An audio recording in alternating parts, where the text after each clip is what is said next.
تفتكروا في المستقبل ممكن نعمل طفل ونختار صفاته قبل ما يتولد؟ يعني مثلا لون عينيه، طوله، ذكائه، أو حتى الأمراض اللي ممكن تجيله. هل ده خيال علمي؟ الحقيقة لأ. النهاردة في تقنية اسمها كريسبر، وهي أداة بتسمح للعلماء إن هم يعدلوا ال DNA بتاع الكائنات الحية. يعني ببساطة بقى عندنا القدرة إن احنا نعدل كود الحياة نفسه. خلينا نبدأ من الأساس. كل كائن حي على الأرض، إن كان إنسان، نبات، حيوان، أو حتى بكتيريا، جواه حاجة اسمها ديوكسيرايبونيوكليك أسيد أو ال DNA. ال DNA أو الحمض النووي ده عبارة عن كتاب تعليمات ضخم جدا. الكتاب ده بيحدد كل حاجة ليها علاقة بجسم الإنسان أو جسم الكائن الحي بصفة عامة. شكل الجسم، لون عينه، طوله، أو حتى الأمراض اللي ممكن يصاب بيها. يعني كل خلية في جسمك بتشتغل حسب التعليمات اللي مكتوبة في ال DNA. ولو غيرنا جزء صغير من التعليمات دي فاحنا ممكن نغير صفة كاملة في الكائن الحي.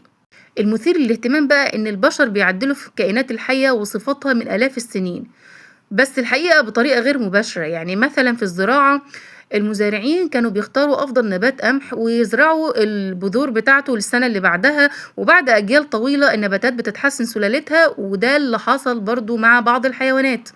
حصل تهجين سلالات مختلفة من الكلاب والأبقار علشان نحصل على صفات معينة مرغوبة. لكن المشكلة إن الطريقة دي كانت بطيئة جدا وكمان عشوائية. يعني إحنا بنحاول لكن مش متحكمين في النتيجة بدقة. ومع تقدم العلم ظهر مجال جديد اسمه الجينيتك انجينيرينج أو الهندسة الوراثية. فكرتها ببساطة إنه بدل ما ننتظر أجيال كتير، ليه ما نحاولش نغير الجينات بشكل مباشر؟ العلماء بدأوا يحاولوا يعملوا كده بطرق مختلفة، مثلا باستخدام الراديشن أو الإشعاع علشان يعمل طفرات في الجينات، أو إدخال فورين DNA يعني حمض نووي من كائن آخر. لكن الطرق دي كانت غير دقيقة ومكلفة وكمان صعب التحكم فيها. وبعدين حصل الاكتشاف اللي غير كل حاجة، تقنية اسمها Cluster Regularly Interspaced Short Palindromic Repeats أو CRISPR. خلينا نتكلم عنها ببساطة. زي ما قلنا ال DNA كتاب تعليمات ضخم، تقنية كريسبر بقى عاملة زي المقص اللي بيدخل يقطع ال DNA في مكان محدد جدا. الغريب بقى إن التقنية دي أصلها مش من البشر. العلماء اكتشفوا إن البكتيريا عندها نظام دفاعي ضد الفيروسات. يعني لما فيروس يهاجم البكتيريا بتحتفظ بجزء من ال DNA الخاص بالفيروس، عشان لو هاجمها مرة تانية نظام الدفاع الخاص بيها يقدر يتعرف عليه ويقطعه. العلماء فهموا النظام ده وحولوه لأداة تعديل جيني. لكن السؤال بقى ازاي كريسبر بيشتغل؟ الميكانيزم بتاعه بيعتمد على حاجتين مهمين. أول حاجة اسمها الجايد RNA أو الحمض النووي الدليل، وده وظيفته إنه يحدد المكان الدقيق في ال DNA. أما الجزء التاني اسمه Cas9 انزيم، وده اللي بيشتغل زي المقص. العملية ببساطة إن الجايد RNA بيوصل للمكان اللي محتاج يتقص، وبعدها Cas9 يجي يقطع ال DNA. بعد ما ال DNA يتقطع، العلماء بيقدروا يعملوا كذا حاجة، منها مثلا إن هم يحذفوا جين أو يصلحوه أو يضيفوا جين جديد. قبل كريسبر تعديل الجينات كان بطيء ومكلف ومعقد جدا، لكن مع كريسبر تعديل الجينات في الحالة دي بقى أسرع وأرخص وكمان أدق. عشان كده التقنية دي انتشرت بسرعة رهيبة جدا في المعامل حول العالم.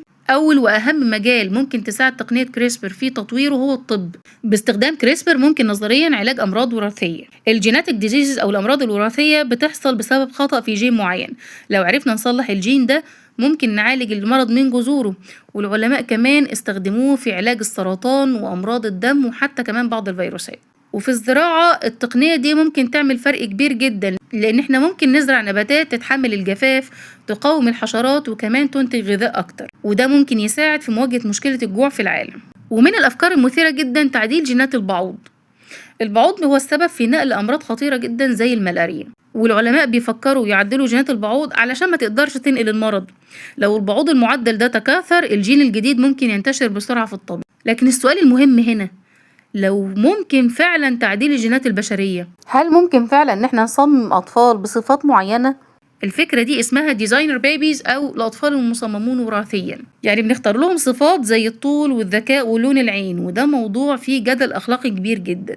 كريسبر رغم ان هي قوة لا يستهان بها لكنها مش مثالية. ممكن يحصل حاجة اسمها الاوف تارجت ميوتيشن او طفرات غير مقصودة، وده معناه ان المقص هيقطع مكان غلط في DNA، واللي هيتسبب بعد كده في مشاكل كتير غير متوقعة. كمان في مخاوف سياسية وعسكرية، لأن بعض الناس بتسأل هل ممكن دولة تستخدم التكنولوجيا دي لتطوير جنود معدلين وراثيا أو إضافة قدرات خارقة للبشر. دي أفكار ما زالت نظرية لكنها بتطرح أسئلة مهمة. إحنا لأول مرة في تاريخ البشرية بقينا قادرين نعدل كود الحياة نفسه.